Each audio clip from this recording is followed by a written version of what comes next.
Hey, everybody. Welcome into m&m&m across the board. Eric McDowell, Sean Martin, Ashley Miller here with you for another week. And guys, it feels like every week we're finally here to the playoffs now in the MLB. We've been talking about the crazy wild card race. Now we'll talk about how it unfolded and where we think the playoffs go from here. We're going to go around the NFL. Of course, we'll do that every week here.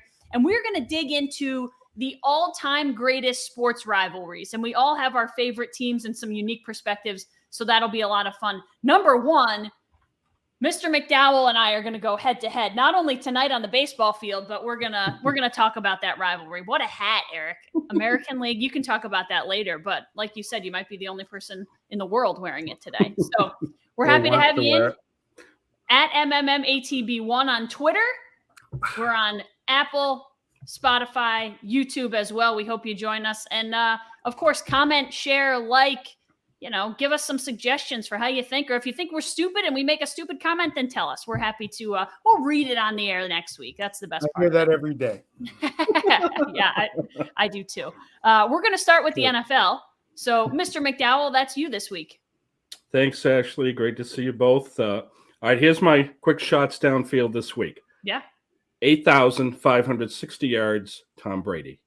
Enough said there, okay? Now that corn is back in the cob. Randall Cobb returned in just a few short weeks. The cheese isn't blue, and the pack are dangerous, and all is well in Wisconsin again, and you have him with Adams. Watch out. Zach Wilson looked impressive when he is upright, and he had a 50-yard TD bomb. That was pretty. A nice drive in OT against the Titans, and I think we'd all agree the Titans are the team that nobody wants to touch in a betting window. God, are they frustrating. Yep. And they define the term consistently inconsistent. Nashville and Miami are not fun places to be with a pigskin right now. Mac Jones put up better numbers than Brady in Foxborough. He was composed. He's getting much more comfortable, as both of you had predicted as well. He had 19 straight completions, and there was more needed from him due to the fact that Tampa Bay rushing defense is so solid. Now, maybe the Secretary of Defense should become the defensive coordinator in D.C. because this is downright embarrassing. Atlanta's offense had nearly 400 yards, seriously? And the football team, capital letters, the defensive troops are not playing well at all, and against tougher teams, this will be a major problem. So as I kick it to you, Ashley, I had already talked about the Cardinals in last week's podcast, although it was the baseball version. How about those football Cardinals? We're gonna make Shawnee cry this week with his Raiders, but we'll get to all of it. Well, I think obviously the Cardinals are the only undefeated team left, which going into week 5 seems a little crazy. Usually you have 2 or 3 of those left, but 4-0 Cardinals. Kyler Murray is currently on track to be the MVP. He's betting odds MVP in Vegas this morning when everybody woke up for good reason. But yeah, I think the Cardinals, that division again, and we said this, guys, 2 weeks ago maybe, that division is going to be crazy because people are just going to beat up on one another in the NFC West. So the division will be wild. I still think, listen, and the Seahawks are in last place in that division, and they still look pretty good. You know what I mean? So the division is awesome. I think some of my biggest takeaways, Eric, you mentioned a few of them, but Mac Jones in a lot of ways outplayed Tom Brady, and that whole game was incredible, awesome. The storylines were fabulous. But he was composed. He was great. He did pretty much everything he needed to do to win that game. Tom Brady's team just did more for him, whether it was the defense and listen, if you're Bill Belichick, why are you kicking a 56-yard field goal in the pouring rain? Like, do you think you're going to make that? I didn't think he was going to make it. It was close, but didn't make it. So I loved that game, but very impressed with Mac Jones. And for Brady, I think, do the emotions get to him? I'm not sure. I think he's not quite as emotional as I thought he would be, but he was impressive enough. And the fans' reactions to him was great. Cheer the heck out of him as he comes on the field, then boo the hell out of him as he once kickoff starts. And that's very typical New England, which I loved about that. The Panthers, I thought, looked good against the Cowboys, but one of my big takeaways, the Cowboys are the best team in the NFC East, and I think we'll see that against the Giants this week. The Giants are much improved. The Giants and Jets both get their first wins in overtime. Zach Wilson looked good. Daniel Jones has continued to look good, and they did it without 2 of their top receivers, Sterling Shepard and Darius Slayton. the record will not show the improvement, I don't think, for the Jets or the Giants, but I think they're better teams this year. I think Daniel Jones has been better. I think Zach Wilson, once he gets a few games under his belt, will be okay. But the Giants are going to go get pummeled by the Cowboys, and their schedule for the next 5 weeks is like they get the Rams. Like they're just going to get hammered. So I don't know that we'll see the record reflect the improvement of those two teams, but I think they're markedly better. Okay. Go ahead. I checked out of the segment 10 seconds in. Oh, because I made you cry. Yeah. So, first of all, how do you have a weather delay in a dome? I mean, if you spend $5 billion, you spend $5 billion on that barn, and I get delayed 35 minutes out of my day last night.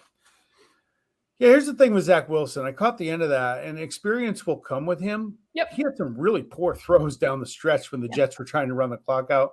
And then I'll give the kid a lot of credit for his gumption in overtime. He tries to bowl over a defensive end at the 5-yard line. That cause he should have just thrown the ball away. Experience will give him that. Throw it away, live for another day, and maybe go for the touchdown and the win from the 1-yard line next time. But yeah, good for them. And yeah, good for the Giants. You go on the road. That's a tough place to play to win the game. And the Saints, the mystery team. I mean, is that just the strangest 2-2 you ever saw? They win in Foxborough. They blow Green Bay out, and they go to Carolina and get destroyed, and then they lose at home to the Giants. Jameis Winston. Welcome to Jameis Winston, I guess. We said it. Right. Yes. Not that he owns the loss, but still he's the quarterback of it, and it's gonna be a little topsy-turvy. The rest of it, I'm looking forward to seeing Buffalo this week. They've gotten it rolling, and they haven't played, the strongest teams, but they believe they got the Chiefs this week. Awesome. We'll see how they do. I love Buffalo in this spot. Mm-hmm. I'm down on the Chiefs. They did win the other day. They beat Philly. Big deal, because that's a terrible division. You're right, Ashley. Dallas actually looks like kind of the real deal right now. Yeah. We'll see if that continues to go. And for the rest of them, the Titans, go bury your heads. I don't know what you're doing. But what I do like, I like the AFC North. Pittsburgh is worse, I think, than people thought. Yeah. But you got 3 teams sitting 3-1 with the Ravens and the Joe Burrow and the Bengals, and the Browns are building off of last year's promise. So it's been a pretty exciting first month. You speak about Pittsburgh. I can't believe this. When I think of the Pittsburgh Steelers, run, Harris and Bell. They have 102 total net rushing yards in the last 2 games. And to be honest with you, I think Father Time is catching up with Big Ben. And I don't He's mean caught up to Big Ben. Yeah, it's caught I up. don't to mean Big the one in Ben. London. Big Ben. It's amazing. He doesn't have the arm strength. He's immobile. He looks overmatched. He looks completely out of his league. And the Steelers have always been such a loyal organization for so many years, 50 years. Can you see them benching? I mean, the Giants benched Eli Manning, right? Could you see the Steelers benching Roethlisberger? That's not a Steeler move. I think it's For who, though? That's the problem. Yeah, well, yeah, that is the problem. And I think, you know what, if I'd stay with him for now. And if the season continues to get away from you and 1-3 turns into 1-6 or 1-7, I would play Haskins and Mason Rudolph. I don't think either one of them are any good. Right. But you don't know until you know. And preseason and practice are great, but you don't know until you get them in a game situation. And you better find out before next year's average crop of quarterbacks comes through the draft, because it ain't happening with Roethlisberger. And shame on Pittsburgh for not being prepared. You should have seen this coming last year and done something to get somebody. You could have traded up this year with all these quarterbacks that got picked, and made a plan for the future, because right now it looks like they don't have one. They're not even using Najee Harris, like you just said, Eric. And Tennessee again.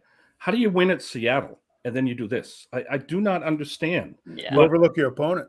Yeah, and that I love the term "that's the NFL," and we used to laugh at it. But you know what? On any given Sunday, that's the NFL. It really is. And listen, the Jets, Derrick Henry had 33 carries, $157, and the Jets still won. Their defense was actually really good. I think they had 4 sacks in the first half, which is not your typical Jets defense. So again, things are starting to trend the right way. But for them to win a game against a really good team and the best running back in the NFL still has a great game, and to get that win still was what was so impressive to me. Daniel Jones, again, with New York, throws for 400 plus yards, the most in his career. I just think, and I'm going to say it again, like, things are just going, they seem to be kind of falling into place in New York. And I know people are going to say, like, well, they still suck. Yeah, they do still suck. But at least if you can put more and more pieces around it, and they're probably both going to get really good draft picks because they're not going to finish the season well. So if you can keep doing that, I think there are certainly pieces in place for them. The one thing I was going to say about the Browns, we talked about the AFC North. The Browns are 3-1, and that win, the score wasn't impressive against the Vikings. But again, I think the way that they did it, they're learning to win games differently than they have in the past. A 14-7 game, they're learning to win those low-scoring games with Myles Garrett and the defense, with the running game, Nick Chubb and Kareem Hunt. Like, those, they're starting to be able to grind it out, and that's how you're seeing a different Browns team than we've seen in the past. And I think that win kind of exemplified that. Now, we'll see when they meet a good team again like the Chiefs if they can win the big game. But I still think that win was important for them to just show a little more versatility in what they can do. Yeah, I like the Browns. I like Baker Mayfield. I think he's got a good personality there, if that makes any sense. He's got a lot of weapons, and he's not afraid to sling the ball down the field. And look, the Browns, their fan base has been beaten down as much as anybody. And, enjoy your milk bones on Sundays, folks, because it's got to be a lot of fun there for Cleveland, because it's been a tough run. It's kind of good to see a team like that with a loyal fan base starting to get rewarded with some wins.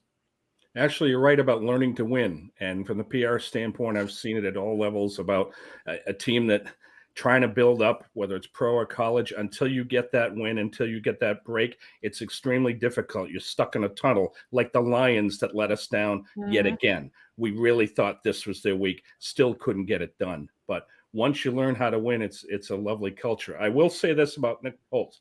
I think it was a good call because you're trying to get a rookie quarterback to pull off a little miracle there. 56 yards. If it's anybody, I'd take the veteran. He can make it. And frankly, it had the leg.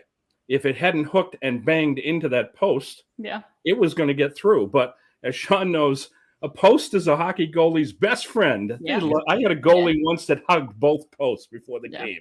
And then a kicker is swearing. Post is a kicker's worst enemy. Depends on which sport, if you like a post. Yeah.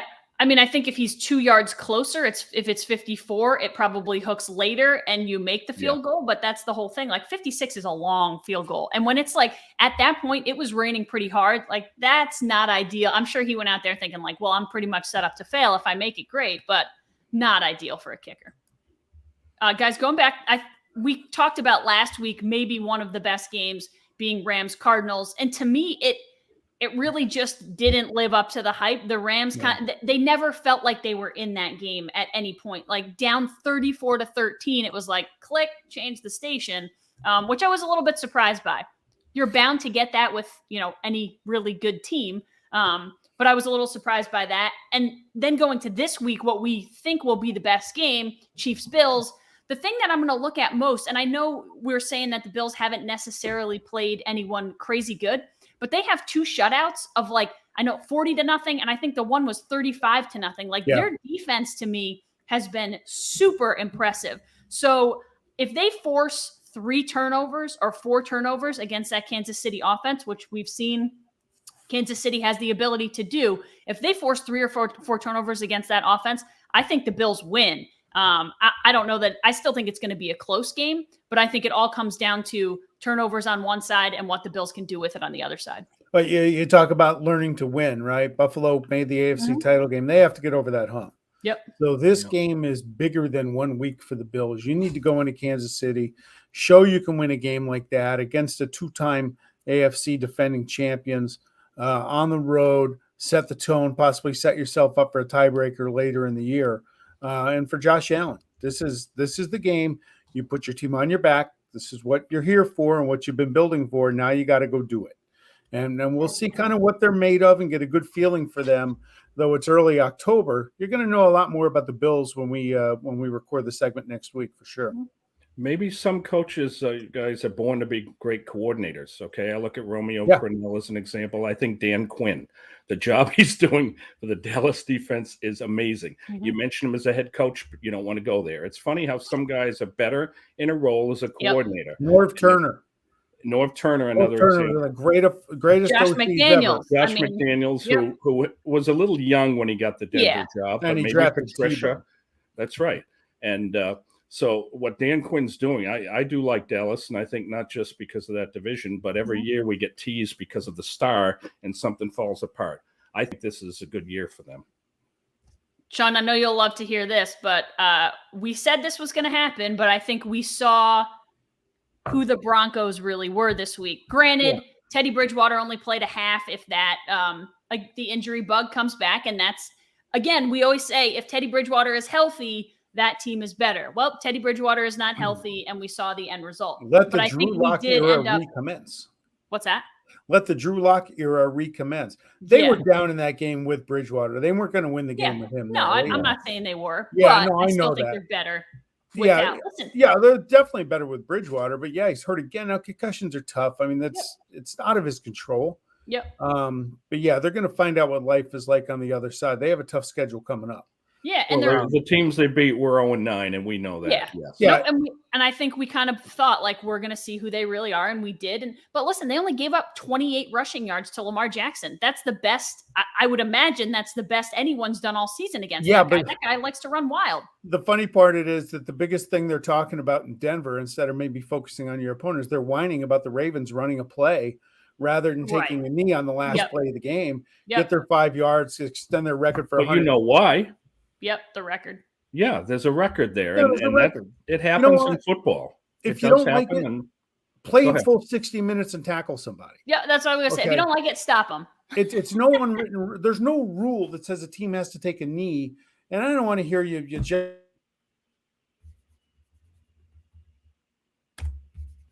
Oh, Shawnee's frozen. Shawnee, you're frozen. Oh, am I back? There he is. There he is. He's back. Where did I go on my rant? If you don't like it, stop them. Okay. You don't have to take a knee. No one says you got to take a knee. Right. So play the game and stop whining. Yeah. A little like baseball. Okay. If there's a record, if there's something special, look at the other night in baseball where they come out with the guy retiring, Zimmerman, then another guy, and they come out the opponent. In that case, we're not asking them to come out in the field, but that's a really special thing. It's not going to hurt anybody. When I'd have a running back at 98 yards, I'd go to the opponent coach or whoever's in the booth and say, look, the kid is a freshman. He's only 2 yards away. So I'm not telling them how to coach, but there's certain times, even in the NFL, where there's a little class on the other side. Yeah, look, I'm no Ravens fan. I'm no John Harbaugh fan, but I think for the Broncos head coach Fangio to be whining about it after the game, be above it. Okay. Yeah, they ask you a question about it. I don't agree. Wouldn't do it in the same situation and move on, but they're still whining about it. Yeah. Sean, let's go back to your game last night. Does it worry you at all? And listen, not everyone has the Chargers defense. Not everyone has Bosa. Does it worry you at all that other teams will look at that tape and try to do what LA did against you? Yeah, I do. And it's a copycat league. I think the Raiders, the one thing, if you're a Raider fan, is the offensive line is not very good. Both starting guards are out. Incognito hasn't played yet. Denzel's good out for the year. You got a center that's just not very good. He got sacked 4 times, which is not ideal. And even Alex Leatherwood, you got a rookie at right tackle. So they got to figure that out because, they're going to attack him. Now, the Raiders did make halftime adjustments last night and kept me up an extra 2 hours when they started to rally in that game, which is why I'm on my 18th cup of coffee. And if Daniel Carlson buries that 52-yard field goal early in the fourth quarter, now you got a ball game. Now it's 21-17. You really got some momentum. Yeah. Instead, he missed it. The air kind of deflated. You know what? You're not going to win every game. Okay. And you got to give the Chargers credit. That defense is giving up 170 yards a game on the ground. Yeah. I didn't see that last night. They bottled them up. Again, the Raider O-line isn't good, but you got to give credit to the Charger defense.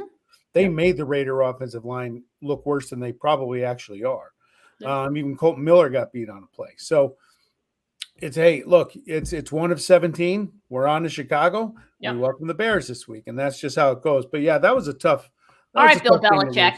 Yeah, I was going to say, hey, but let's give Sean some love because in August he talked up Derek Carr, and I can't name 10 people with 9 fingers or 5 fingers. I can't think of how many people talked up Derek Carr as much as Sean did. And God love him, he got the NFL Offensive Player of the Month.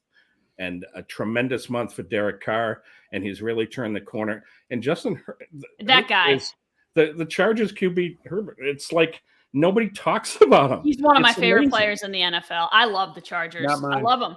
I'm interested to see where they go because I don't know if it'll sustain. He'll have games like every other second-year quarterback does, but I mean, Austin Eckler is legit. He has weapons. Jared Cook. They looked really good at times last night, and I think they're like a year or two away from being like a legitimate playoff, go deep team. His arm, the ball comes out like a bazooka with him. And it's not many times that you have a quarterback in the city of Los Angeles that doesn't get the national coverage. But I think he will. I think that game was a coming out party for him. And maybe, as Sean says, they might have sold another 3.5 or 4 season tickets for Charger fans. There's nobody happier that all the attention is on Stafford and the Rams than the Chargers. Right. They're up to 11 fans now with the Chargers. I want to give big props to somebody for a play. If you didn't see it last night, YouTube it. Hunter Renfrow. Oh my God. So good. Okay. Hunter Renfrow is one of my favorite Raiders. The guy's 5'2", 110 pounds. For whatever reason, the Raiders left a gunner uncovered on the punt. The San Diego punter spotted it, threw the ball downfield. The guy was wide open. Renfrow saw the play before the snap, saw he was uncovered and started to go over in that area. And that little guy put a nasty hit at the sideline to turn that ball over on down. Clean, too. Clean hit. Clean hit. And those are the things I always rail against the combine and all this other stuff. You got to look at game tape. Is a guy a football player? That's what I want. Hunter Renfrow is a football player, and I love him. And great. And he was in college too. He was unbelievable in college, and it was always the same story. Like, oh, that guy's the guy who gets after it. His size doesn't matter. He is awesome. I love that guy. No, and even if he did catch it, that stick was going to have him a yard short of the first down anyway. You're right. Well, in Vegas, if you're a Raider fan, you know what the term third and Renfrow means. It's third down, and he's getting the ball. So that was the play of the night for me in a loss, in a tough loss. Yep. And Ashley, you know from being on the sidelines with a TV camera, okay? People don't know unless you get on the sidelines of a National Football League field with the crown, the fast speed talent. You see a guy with the Patriots, a rookie from Alabama with the speed, okay? He weighs 800 pounds, and he's got speed. That's what they look at all positions, and Renfro's that tackle was absolutely amazing, a good no call. But look at not just the speed, but as you said, Sean, reading the play. They watch so much film. So next time, Ashley, you're down there, you know where to go. I've never seen people run so fast, especially those guys holding the markers. Yeah, you know? I'm the champion of the back pedal, and even in like high school and college, like as soon as you can get a pretty good feel, but it's a learned skill. Like when your head is in the camera, it is certainly a learned skill as like, are they going to come to me? You know, are they going to take off down the sideline? Is there someone coming at them that might force them towards me? So I keep in it, but I start stepping backwards just in case, because there are times when like somebody comes at your knees that's terrifying to me. 15 years on the sidelines for me. I've yet to be knocked over. I was at a game last Friday night, and a school photographer was near me, and she was bailing as soon as the play started to come to our side of the field. I hang in there. Yeah. But I'm not stupid. I might be dumb, but I'm not stupid. You also don't have a camera. Visually, it's a lot harder because you don't exactly know how close they are, and you can't see a lot of the periphery. At least you can sort of see. You're doing a moonwalk with all that. Yeah. I gotta guard my pens. Yeah, guard your pen. I've only been hit once. I've been hit once, and it wasn't by a player. It was by another photographer, believe it or not. Crushed. I mean, totally crushed. We were like running down the sideline and a high school championship game. So like they busted a big play. So for those of you who know, you have to then go follow and try to get in front of the play so it's coming at you. I'm running down and I turn and stop to plant to then start shooting. And the guy behind me like either wasn't looking or was looking at the field and just plowed me. And you have a camera on your shoulder, so it's 25 pounds. And you imagine me flying backwards, head off the turf. Like, it was a mess. Oh, Had to go get checked out for a concussion. It was terrible. Ouch. Hey, before we go to our first promotional read today, I need just a quick but first coffee. And you asked me why I show you that. Yeah, I'm tired, but also since now it's on the podcast, it's no business expense. Okay. Gozilla Media, the proud sponsor and producer of our show, is putting together a bus trip to a UAlbany football game for you folks in the capital region. Thanks to Johnstone Supply in Troy, Johnstown Supply kicks cancer.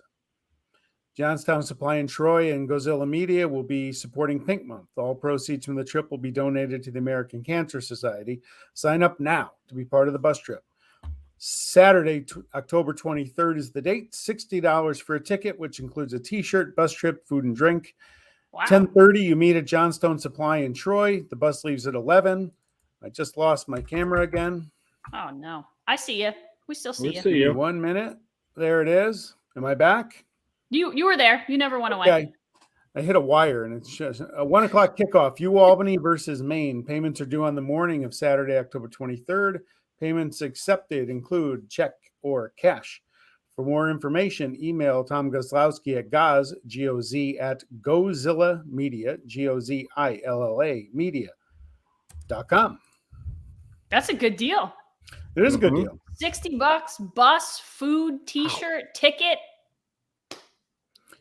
Yeah, and I'll challenge anybody. I've talked to guys. I probably have a game that day. My company is going to be donating 2 tickets for some kids. Awesome. He told me that we could do that, and if anybody else wants to take care of that, nice. get in touch with us. Very good. What a guy, Sean. Yeah. Try. Those are always fun trips because everybody's yapping. You never get a nap. Yeah, it goes by really quick. Maybe on the way home. Yeah, a little bit. Save some of the coffee for Ashley and I. We're going to need it tonight at about 12:45. Yeah, when we're in it's 3 hours in and we're in the 6th inning. Yep. Your late local news. All right, we're going to baseball. Going to baseball. Let's do it. I mean, listen, we had talked about the wild card. It's like the freaking wild west out there. The AL could not have been any more fun, I think, unless we got a crazy 4-way tie, which was still on the table. Game 162 and a 4-way tie is still on the table. It's almost unbelievable that you can have a season that's 162 games and you have 4 teams still in the mix, all within 1 game of one another for 2 spots in the AL wildcard. It was awesome. Listen, the Rays, we talked about, are the Rays going to play? Will they play most of their players? Will they rest guys? I don't know what their opinion on it was, but the Rays are so darn good, and it didn't seem like they were taking any at-bats off or any days off or not playing guys that they should have been playing. That final game between the Rays and the Yankees had a playoff feel. It really was a playoff game. The Yankees needed it to get in, but the Rays wanted to play spoiler, and I love that. And I think if they meet again in the postseason, the Yankees will get drubbed by the Rays, and I don't even think it would be that close. They don't match up well. They don't play well against Tampa, and Tampa's a really good team. But the way that wild card played out, the Yankees and Red Sox both had to win. They both did. But, Eric, they might have made you sweat a little bit, huh? Down 5-1, I think. Down 4 runs, and they had to come back against the Nationals to get into the playoffs and not create this whole crazy scenario. There was a cartoon years ago in the Boston Globe that I framed, and I don't know where it is. I probably smashed it. But it showed one frame of a person with all the Red Sox stuff and the drink and 3 people sitting there with the popcorn. And then the next frame was everything flying. Then the next was hugging the thing. Then the next was throwing it. That's what that game felt like. It is. Yep. It was a remarkable thing to watch. I think it was very classy for the Red Sox to come out. I talked about coming out of the dugout because Ryan Zimmerman may be ending his career. Alex Avila, 15-year catcher, that came out for him. Didn't have to do that with everything on the line. But hats off to the Nationals for the way that they played very tight. But the Red Sox really looked for a minute there like the 2020 team, and then all of a sudden there's a heart in that dugout. And it sets up exactly what Major League Baseball and ESPN and Fox and everybody wants. But those of us that wanted the tie, I really would have loved to seen Toronto in the playoffs. I think it would have helped them out. But Tampa, I agree with you. I think they can run the table. You look at the pitching, it's not as great as LA. Okay, the hitting, not as great as Toronto. You know what? Overall, they're awesome. They should win the pennant. And but I wish Toronto could have at least got a card in there. And I know a lot of the experts are picking the Yankees. I have no idea what to expect from Eovaldi tonight, if it'll be the Eovaldi early in the year that dominated New York. And I don't think Cole will struggle. He doesn't struggle 2 in a row, Sean. He better not, because this is why the Yankees signed Garrett Cole. Yep. Yes. Okay. For years of having Masa Tanaka, nice pitcher, but he's not your October bell cow. That's what Garrett Cole is. That's why you gave him all that money. That's why he shaved his beard. Okay. He is in town for this game. Mm-hmm. Ideally, if you're the Yankees, you're not in the one and done, one game playoff, but guess what? You are where you are, and you deal with Tampa if you can win it. Yep. So you're going to find out a lot about Garrett Cole tonight. Yesterday, I had a real great feeling he was going to put up a really big performance today. I'm kind of getting a feeling it's going to be Boston's night. I'm not sure. But we'll see with Cole. He struggled a little bit down the stretch. You almost have to bank on him giving you a big time effort tonight, which means runs are going to be at a premium. I just have a gut feeling Nate Eovaldi is going to pitch the game of his life tonight. That's just a hunch. Yeah, I've said this before, and just this year, he's been Cole, like so many of the other pitchers in that Yankees rotation and the Yankees bullpen. It's what version of Garrett Cole do you get? It's kind of a Jekyll and Hyde. Like, if he gives up 3 runs or more, the Red Sox win, and I don't even think it's a question. And 3 runs is not a lot, but we always say this: the Yankees lineup is not built to win in the playoffs. They're more built to win a 1-game playoff than they are to win a series, because I think their starting pitching, obviously you're going to put Cole up against anybody else, but the rest of their starting pitching is not all that good. So I think their best chance is to win a 1-game playoff with Garrett Cole. I don't think they move beyond that, but listen, you get lucky in a way. I would love to see Cole sail, because why not? You want to see the 2 best pitchers in that division arguably go at it.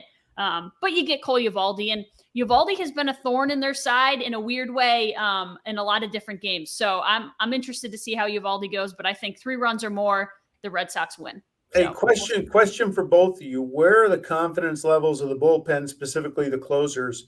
It's all hands on deck tonight, but you get to the 9th inning, each of you guys have a 1-run lead in your own scenarios. Where's your confidence level? The Boston bullpen is, I don't want to say a disaster, because some of these guys like Richards, I think the best story is Ryan Brazier. Here's a guy who just fell off the map, went to the minors, and he was a rock. They didn't win this weekend without him. 3 straight days in a row. And keep in mind, again, the closer that got them into September, Barnes, you can't put him out there now unless it's a big deficit. So I think the key is it's better to have Eovaldi start than Sale, because if Sale gives up a line drive with 2 out in the 4th, they'll yank him. Eovaldi needs to have a longer leash, because you've got to look at that pen and know how tired they are. And I think for the Yankees situation is that they have put behind that inconsistent, horrible weekend with Cleveland. What did they get outscored, like 22-5? So if they can keep that up and keep the big guys mashing, I don't see a big lead for either team, but I think Boston's bullpen actually is in much more disarray at this point. And it's not for the lack of effort that the guys are out there. They needed Monday off just to put that arm in ice and relax. Yeah, and guys, they basically, for the Yankees, that was a bullpen game in a lot of ways.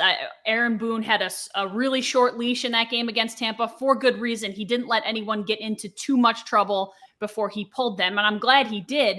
And they were real, that was the bullpen that they need to show up all the time. I'm not sure that it will, but right now, Wandy Peralta's been good. Jonathan Loaizaga is back. I love that guy. He's one of my favorite relievers in that bullpen. Is he a future closer for them, do you think?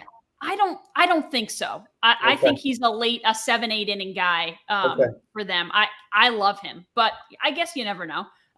Chapman doesn't probably have a long shelf life left in his career. But Holmes has been good, a good acquisition for them. He's had 1 or 2 rough outings, but not bad. My biggest question mark is Chad Green, and he was good the other night, but he's been so inconsistent. He's the one guy that every time he goes in, I get so nervous. Other than, Chapman uncorking a 103-mile-an-hour fastball to the backstop or walking 100 guys. But he's been better. But yeah, Chad Green to me is kind of that guy that I get worried about him going in every time. Other than that, the rest of the bullpen has gone the right way, we'll say. So I like our bullpen over yours. I like your lineup over mine. We'll see. Yeah, and then you think about great matchups as well. You have a probably an old timers matchup in 5 years from now with Max Scherzer and Adam Wainwright. Yeah, tomorrow night. I'm looking forward to that that. game's gonna be awesome.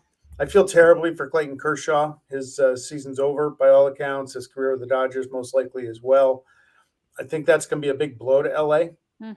They still are solid with Scherzer, Buehler, and Urias. I think they're going to win tomorrow in advance and move on. And by the way, in case I forget, I'm holding on to my prediction from late July. White Sox and Brewers in the World Series, though. I'm going to flip it. Woo! I'm picking the Brewers to beat the White Sox. Holy cow. In the World Series. I'm changing it. And the Rays are going to lose to tonight's winner, by the way. Wow. Yikes. Oh, yeah. I got a lot of stuff here today. Speaking of wild card, Yeah, this hat I got in October of '98, and we were in the bleachers, and they played the Cleveland Indians, and I don't know how many people bought the hat. This may be the only one in the universe, but that's a long time ago. That was when wild card series were 2 best of 3, and as Sean has stated, and I think we agree, is that one game is not right at all. But those were the days of Mo Vaughn, Nomar Garcia-Parra. As for the NL, it's amazing to me, the Giants, 107 wins. The New York Giants at the turn of the century were just Hall of Famers left and right. And you can't name many Hall of Famers, maybe Posey. And isn't it amazing? They have never met in the playoffs. Dodgers and Giants have never met in the playoffs. Now, that's surprising. You're talking a long time where there was only one, no division. But hats off to the Giants. And now it's great that we finally get to see on a national basis the Giants. We get to see the Astros, the Brewers, teams that normally would not be seen. It's going to be a lot of fun. The Cardinals are the hottest team in baseball. I think if the Dodgers lose, it's tomorrow night. If they don't lose tomorrow night, I think they're in the World Series, and I think they probably win it. I just think if you run into, they always say, you run into a hot team in the postseason, sometimes that's the difference. So I think if they lose, I think it's to the Cardinals, which I'm not wishing for it, but the Cardinals beating the Dodgers would open things up for everybody. It would be like the Rays could win it, the Giants could win it, the Brewers could win it. It would almost be a free-for-all. So I'm really looking forward to that game because the Cardinals are definitely the hottest team in baseball. The Dodgers, though, fewest runs allowed in the entire league and best run differential, which bodes well for them. But I think, again, it's interesting how some teams, like the one game, you feel very differently about than a 5 or 7 game series. And for me, that's kind of the way I feel about the Dodgers. You look at a name to write down is the Giants. I'm going to butcher his name. Hold on a minute. Doval, D-O-V-A-L. He's become their closer in the last few weeks. Throws the ball almost 105 miles an hour. Watch out for him. I read something on him last night. A great comparison to Francisco Rodriguez, K-Rod from the Angels back in 2002, where he came up from the minor leagues and then became their war horse in the bullpen and helped them win a World Series. Watch that name for the Giants, who I just can't figure out how they did it with that pitching staff. Kevin Gausman, Anthony DeSclafani, Logan Webb has come from journeyman to a top-line starter, and good for that group. And they do have some experience. Buster Posey brings a wealth of it, World Series experience to that locker room. So it'll be interesting to see how they do against either LA or St. Louis. And how about Gabe Kapler? Is there anybody in sports other than Gabe Kapler's family who thought that was a good hire? I mean, Bruce Bochy is a Hall of Fame manager. Remember the Giants would win it every other year, okay? Mm-hmm. And then he retires and they bring in Gabe Kapler, who was not very popular like Santa in Philadelphia. But the way I look at Kapler is like Terry Francona, you two, same thing. First shot as a manager, tough market, not a great situation to be in, and they ran him out. Same thing with Tito. Francona was in Philly, and now how do we think of him? So hats off to Gabe Kapler. I was stunned when they hired him, and he's doing something right out there, no question. Here's the interesting thing, and I didn't know this. The Giants have the most home runs in baseball, which is mind-blowing to me because you think, who the heck is hitting We always talk about who's on that team, even most home runs in baseball, and they give up the fewest home runs in baseball. But this is interesting because, as we know, in the playoffs, home runs go way down and it's all about pitching. So how does that translate for a team like the Giants, who has been maybe not reliant on the home run ball, but whose the home run ball has carried them in a lot of ways, and they've given up the fewest home runs? That's a great question. Maybe you manufacture some runs here and there. They seem to play well at home, and they're going to be home as long as they're in this. And I think that's going to be a big advantage for them. And the National League does things like bunt and hit and run. And for those of us that grew up in the American League, I don't understand that. And I really want your opinion on this too. And I'm putting the Boston side of it. It was F.P. Santangelo, the color announcer of the Nationals, that asked a great question, okay? And Bob Carpenter, the play-by-play guy, said, that's a great question. Why is an American League team playing at a National League park in different rules on a weekend like this, okay? Let's say the Yankees were playing at L.A. There's no DH. So while Eduardo Rodriguez, who bunts about 3 times a year, has to bunt in a key situation, there's Giancarlo Stanton. There's a Blue Jays DH. There's a Seager. You see what I'm saying? No, I do, but I'll tell you why I disagree. Everybody, you play your schedule. You play your schedule. Okay, the Yankees might have had an extra weekend during the year where they're at a National League group, and the Red Sox are at home. You know what I'm saying? The schedule balances out over 6 months. I get his point, but you could make that point anytime during the year. It's just not applicable to the end of the season. I think it'd be like the NFC East suddenly in the final weekend that the way they're playing the NFC East, suddenly you only get 1 point for a point after. I know the timing and I know it works out, but they got to get on the same page. Well, they do have to have the same page, rules. But there was, I'm sure, another weekend during the year that, again, the Yankees didn't have a DH and the Red Sox did. Yeah. You know what I mean? Well, not in the last game of the year. Which but that's the way the schedule could mean more. That's just the way the schedule is. Yeah. You know, I saw Yankee fans on Twitter complaining that the Red Sox had the Orioles and the Nationals last week of the year. Well, you already played. You had them earlier in the year and you couldn't beat them. Well, we talked about that. We talked about it last week a little bit. You play your schedule, and that is what it is. But get on the same page. The rules shouldn't be different. That's I agree with that 100%. Yeah, I agree with that. But I'm with Shauna. It's just timing is timing. You get certain teams early on and other teams later on, and it's unfortunate that happens for teams who are close and can't get there because of, they play a harder team or a lesser team. It's kind of the same thing for me. Right, I agree. World Series picks, folks. I'm on the record. Come on. Yeah, hang on. I'm going to go. We didn't really talk. You picked the Brewers. I'm going to go out on a limb and say the Braves beat the Brewers. Okay. I know people are really high on Milwaukee starting pitching, and for good reason. Corbin Burns, you got Woodruff. Peralta's been really good and I think maybe underrated. But Atlanta's starters have been really good, and they've been really good in like the last 2 weeks. Yeah. Charlie Morton, Max Fried, and our guy Ian Anderson from here in Clifton Park is their number 3. Like, that's not something to put your nose up at, but I love the Braves lineup. I mean, 1 through 9 for me, other than the pitcher batting. 1 through 9 for me, I love that lineup. I'm going Braves knocking off the Brewers to start with. What do you guys think about that? And then we'll go. Oh, it could happen. Atlanta's been there, NLCS last year, and they do have the pitching. The Brewers are going to need Christian Yelich to find his form, maybe from 2 years ago, if they're going to make a run that I'm predicting they're going to make. Yep. But I love that pitching staff. Peralta is underrated. He actually got hurt, spent some time on the DL early in September, which actually kind of saved his arm a little bit. And on the back end of it, Josh Hader is a beast as a closer. That's why I like them. But it should be a great series. Yeah. The best series, I think, in the first round is going to be the Astros and the White Sox. The one we didn't talk about. No, I like the White Sox. The only concern is Rodon's arm is a little iffy. Yep. But with Lance Lynn and Giolito there, I think they're going to beat Houston. I think that's going to be the best series. It's going to be great. Got to give the Astros props. Yeah, they're cheaters. Okay, they are. It is what it is. But still, and the crime in that is they're a great baseball team with a lot of great baseball players that's been overshadowed by their cheating. So I'm going to like the White Sox close in that. I like them. I like the White Sox too. Yeah. Eric, what about you? World Series? Well, going back to the Brewers, actually, I do think it's Atlanta's turn. I do think so, and I think Freddie Freeman.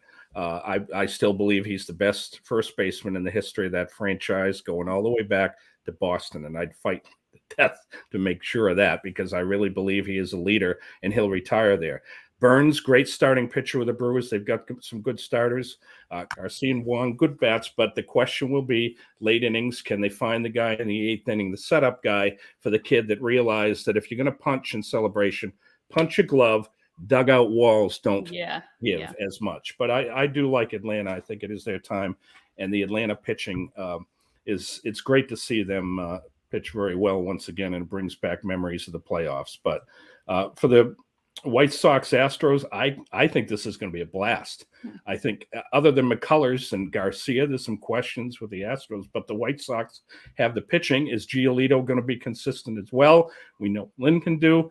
I think that could go the route, and I think the scores will be high. I really do. It's just a lot of good offense, and somehow I do see the Astros coming out of that. But for the series, I have Tampa Bay over the Dodgers. I know it's a boring pick.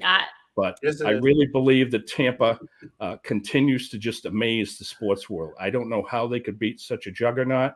And I do think the Dodgers on paper are the best. Mm-hmm. I don't think the Giants, other than Posey, have the players that have been there. And I'm not going to give Dave Roberts, any bad stuff, but there's been questions over the years with decisions.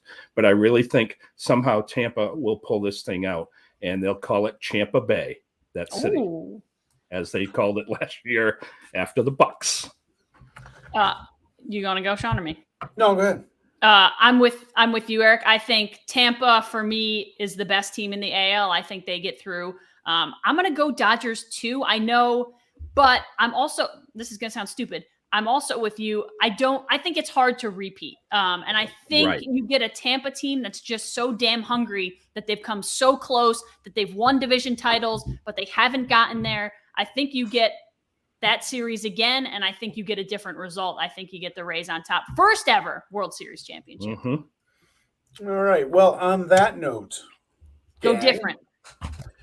Hey, the current supply and demand challenges within the auto industry make this a perfect time for you to get top dollar for your vehicle. Right now at Mohawk Honda, you can take advantage of the Kelly Blue Book Instant Cash Offer. You'll put cash in your hand for your vehicle the same day you come in, even if you don't buy from them.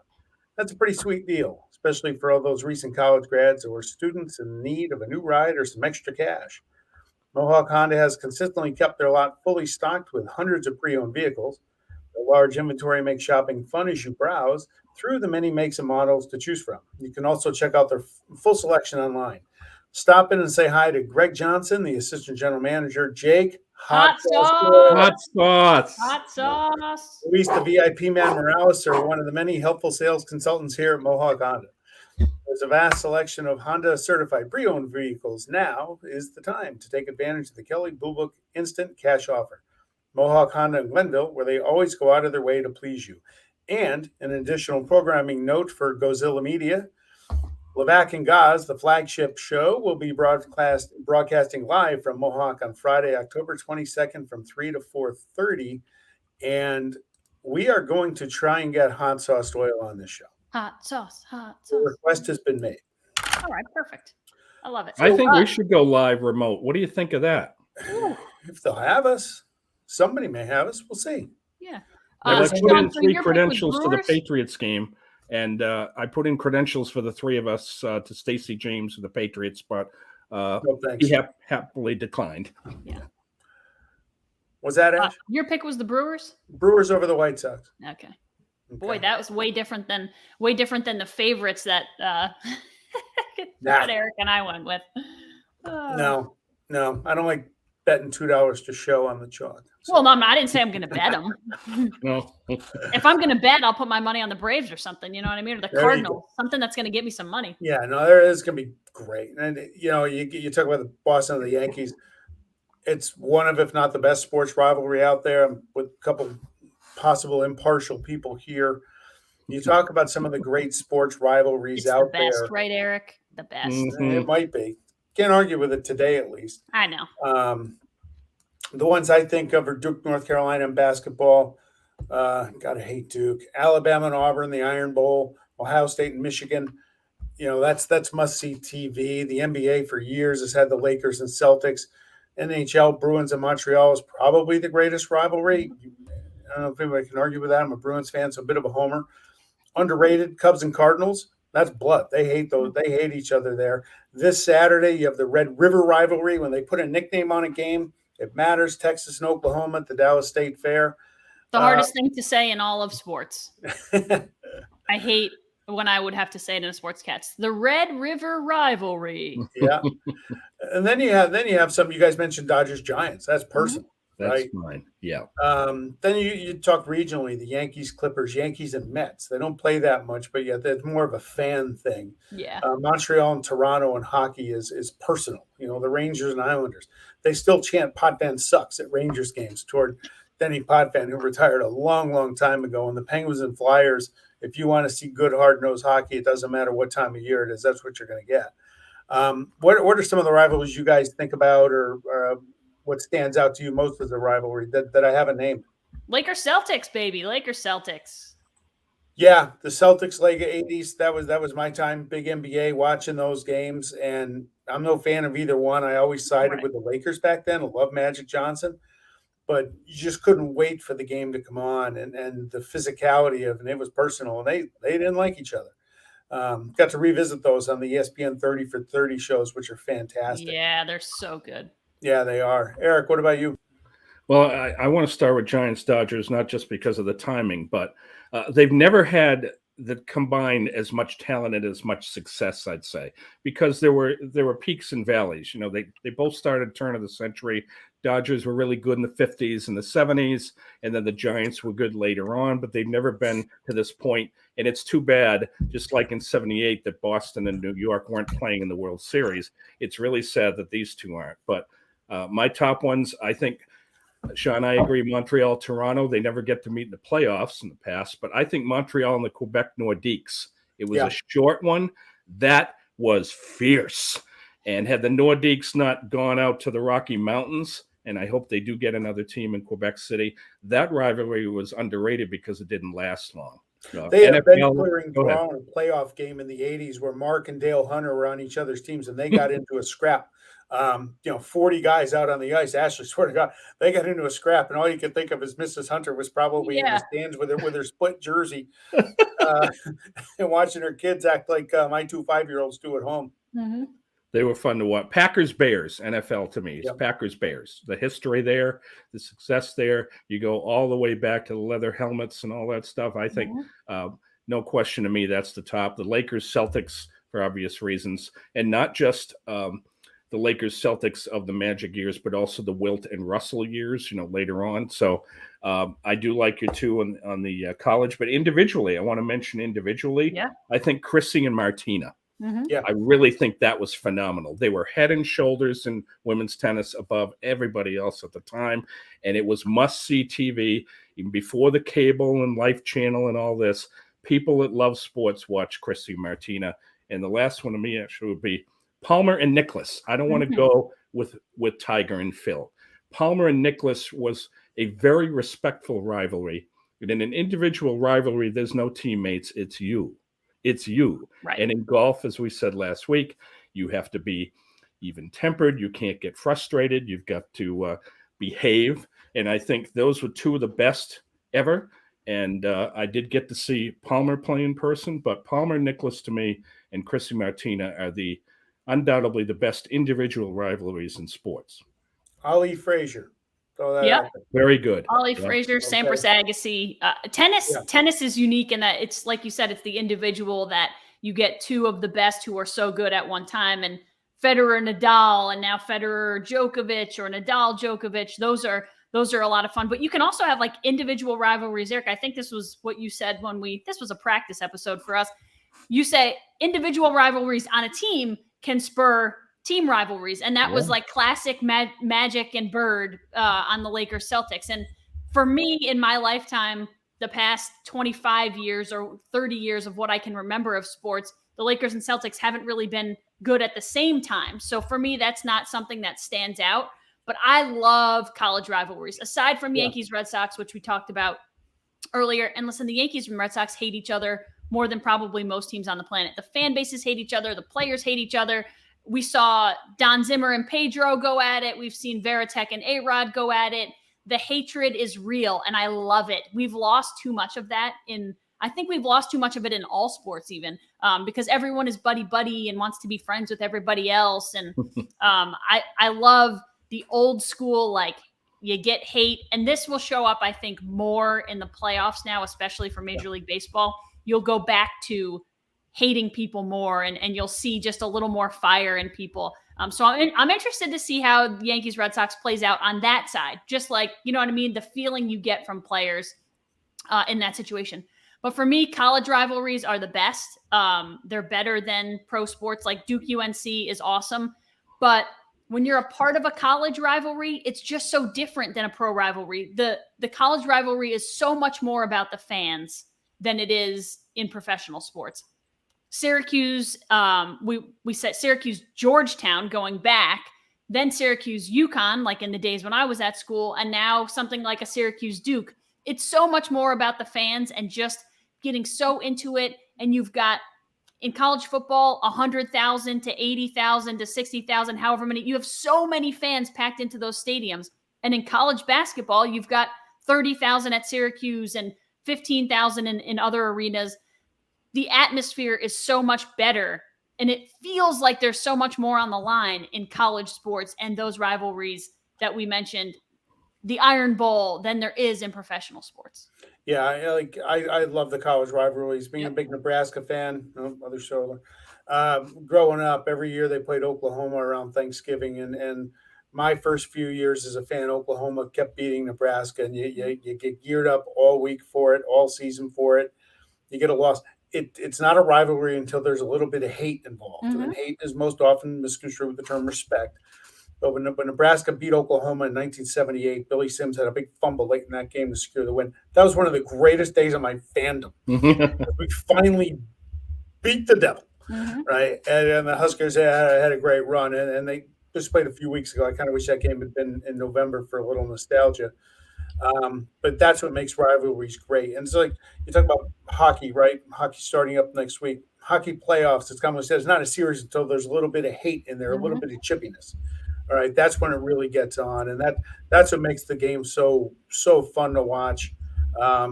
There's some teams. The Raiders got Denver coming up in a few weeks. They're no good. Okay, they're overrated, right? Drew Lock stinks. I'm still going to be amped up for that game just because that uniform is going to be on the field, and that's what makes being a sports fan so great. Yeah. It's funny from the PR side, working with teams for college football. If there is a trophy awarded, that means it's a rivalry, whether it's from 1800 or 1970 or whatever. And we had a team once that was 0-9, played the rival, won the game. Everybody was happy. What are you happy about? Well, we beat them. Sometimes it's like that. You could have a miserable season and turn it all around, whether it's local recruiting. Ask Jim Harbaugh what it's like to beat Ohio State. And when he doesn't beat Ohio State. That's the point. At all levels, if there's a trophy, the alums, everybody gets geared up, and it's the biggest game of the season. And then sometimes it could mean an NCAA playoff. We've seen it in D2 and D3 as well, is that in one case, both teams were playing to get into the bid. So they had that on the line plus that. No pressure on those kids? You bet there were. So check out the top 10 trophies in college football, folks, and you'll see what rivalries are all about. Yeah.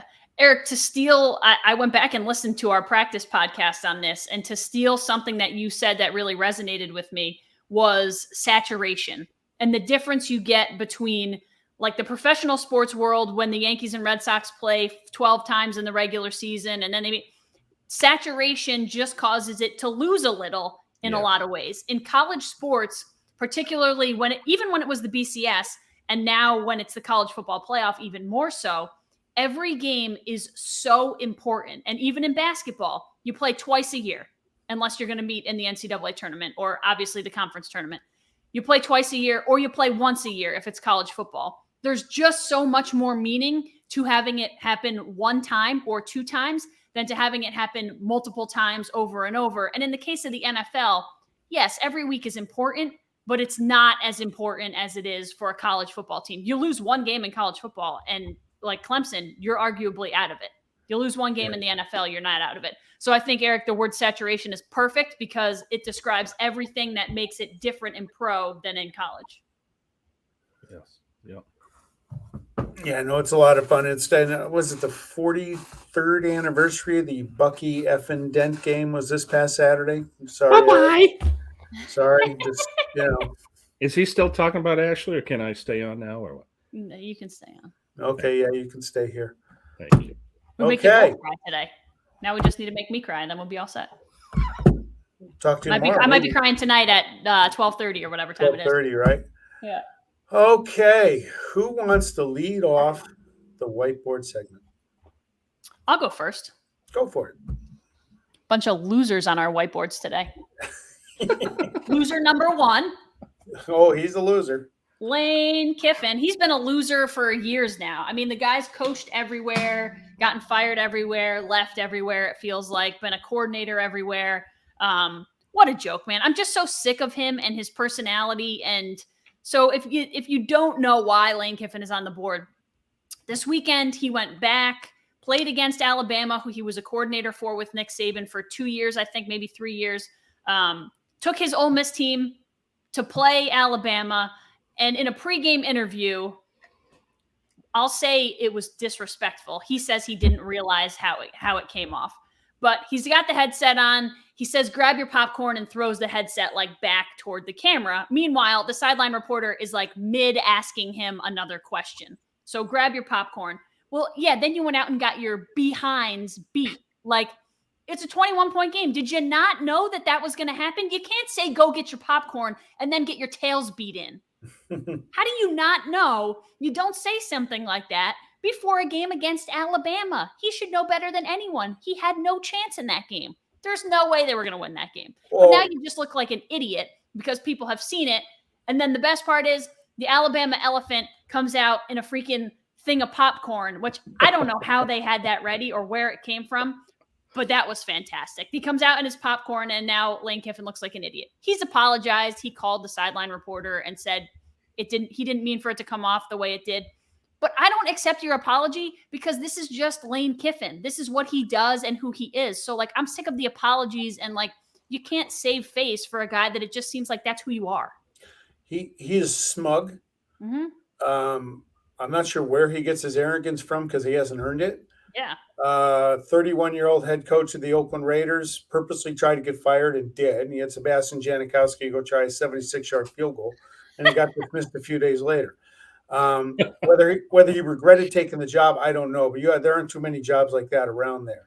Goes to Tennessee, bails after a year, gets out the back door into a car, and kind of hightails it out of there to go to USC. And they fired his ass on the tarmac of an airplane. That was so good. He's been given more chances than you could possibly imagine, and he's literally failed, except for maybe the Florida Atlantic. And what's success for that football program? I'm not sure.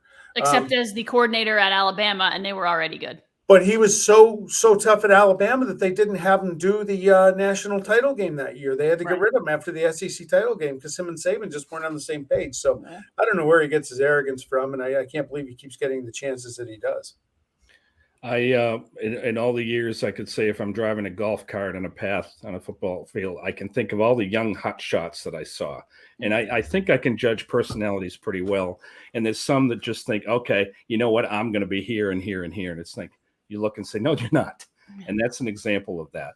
There are some schools that will go after the big name. Okay. An example is a Division I basketball school in the South. You know how I don't like to say names of schools or individuals, but I will say that they hired a former NBA coach in his early 70s to come in there. And the reason was it generated interest. They were now in the league. It was a downtrodden program, and it brought in money, and the alums were excited. And he barely ever coached at practice. We played them. We go there, and he's sitting on the side. So I'm talking about the NBA. Well, there's a practice going on.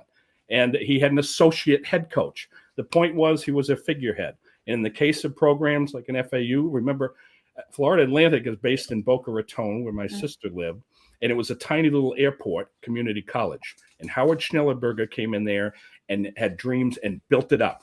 So they want the big name. They get the big name. He won't be there that long. But Lane Kiffin, to me, I think he should be a coordinator or maybe a broadcaster. But hiring him at Ole Miss to me was very surprising, and it must be about this and energizing the alumni and the checkbooks.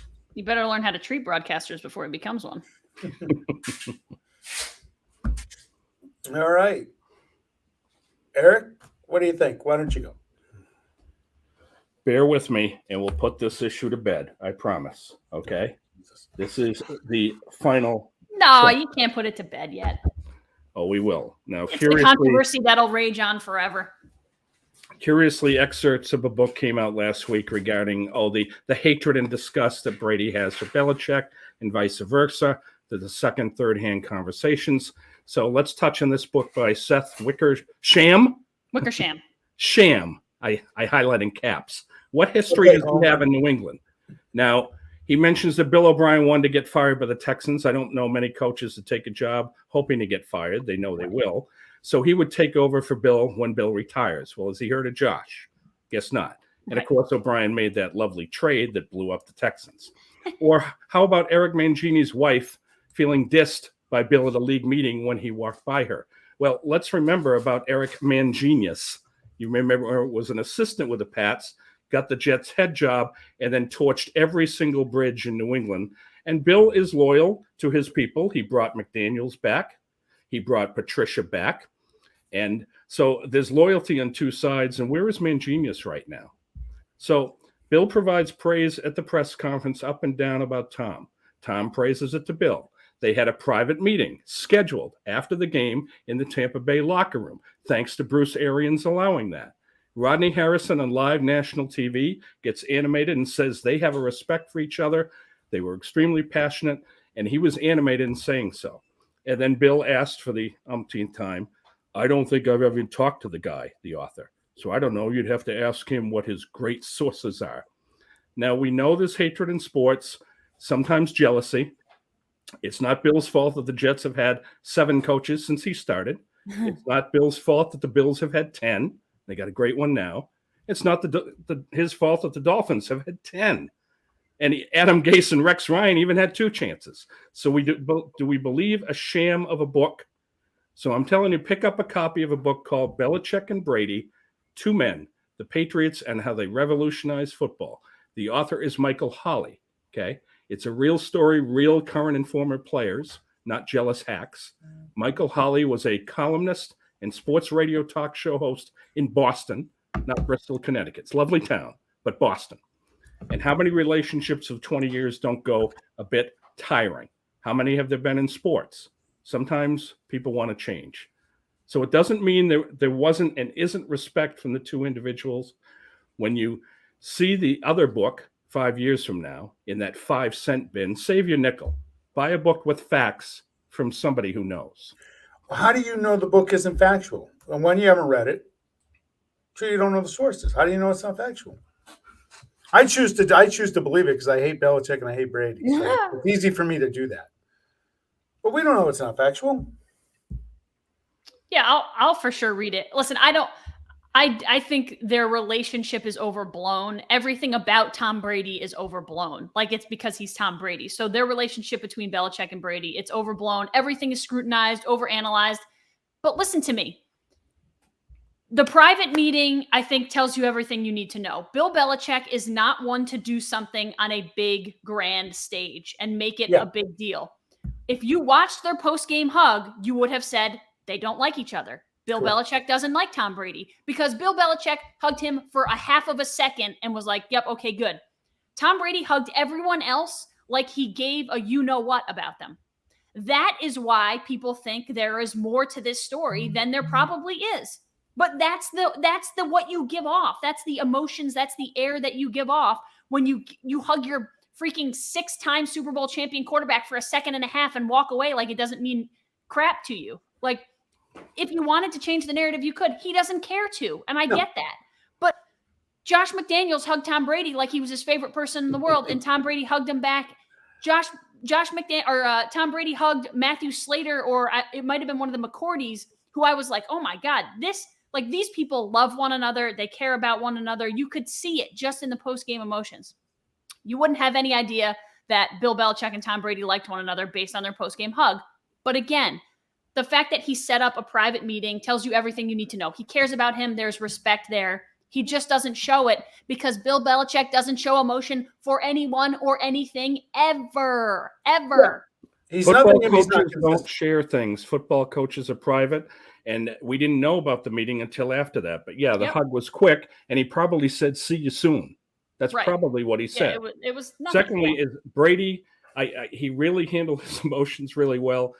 What excited me is I mentioned their PR person who's been there with the Patriots for a long time. He stood in the hallway doing his job, and as Brady comes in, I mean, the media was all over him. Thank goodness they didn't like that political person go into the restroom, for God's sake. But Brady was walking down. He spotted the PR guy, gave him a hug, and they visited. He does that. That is Brady. But I think my point is I haven't read the book, and I'm not going to talk about facts because I don't know about that side. But the timing of the release, obviously, it's not somebody that covered the team that saw it from start to finish. Did he talk to Harrison? Did he talk to Belichick? No, he talked to the people that he wanted to talk to. Well, the Patriots wouldn't comment on the book or the ESPN story that I read. They wouldn't comment. Bill Belichick wouldn't have said crap about that. No, and look, you give Belichick credit. He's consistent. Okay, he's not going to give you a big warm hug at midfield. He's not going to do it, and he did it his own way, and that's fine. Yeah. But as far as the book, you don't know the source, but I do know the Patriots and none of them involved cooperated. So he had to go with other sources, and it is what it is. I'm sure the truth is probably somewhere in the middle. Yeah. Between maybe that book, Michael Holley's book. So. But when he comes back, when he retires, what did we say in 2054?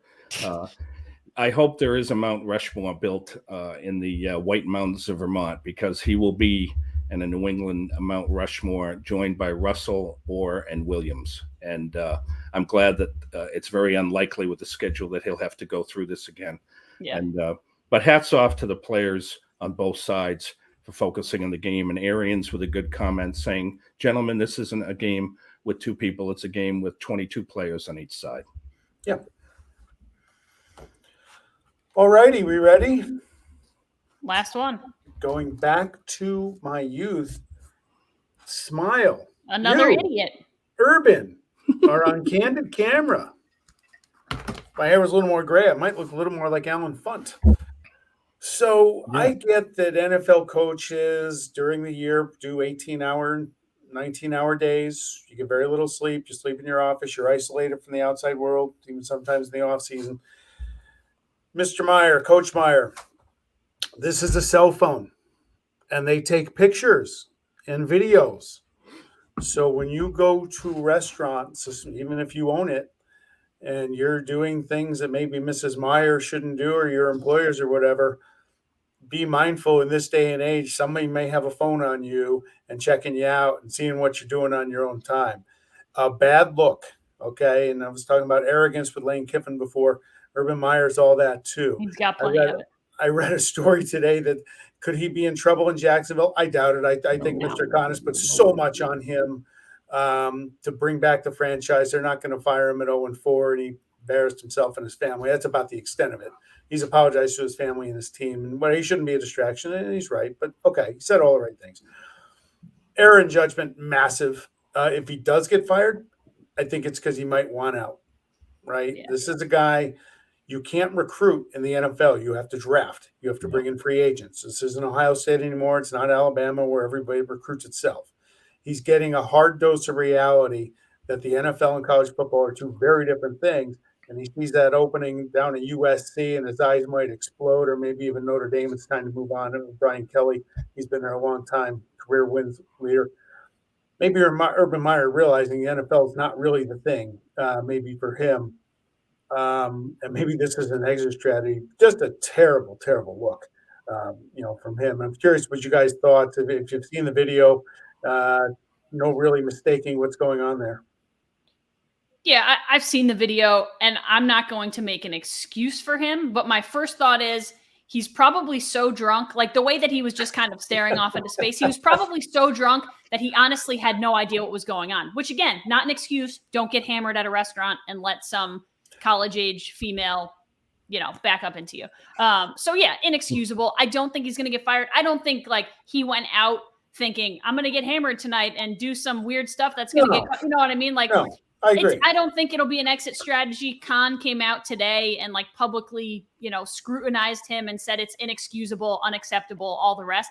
I don't think he's going to get fired, and I don't think he necessarily wants out. I think he's going to realize it's amazing that he hasn't realized already that this is now the world we live in, and that if Trevor Lawrence goes somewhere and does the same thing, that video is going to go all over the place too.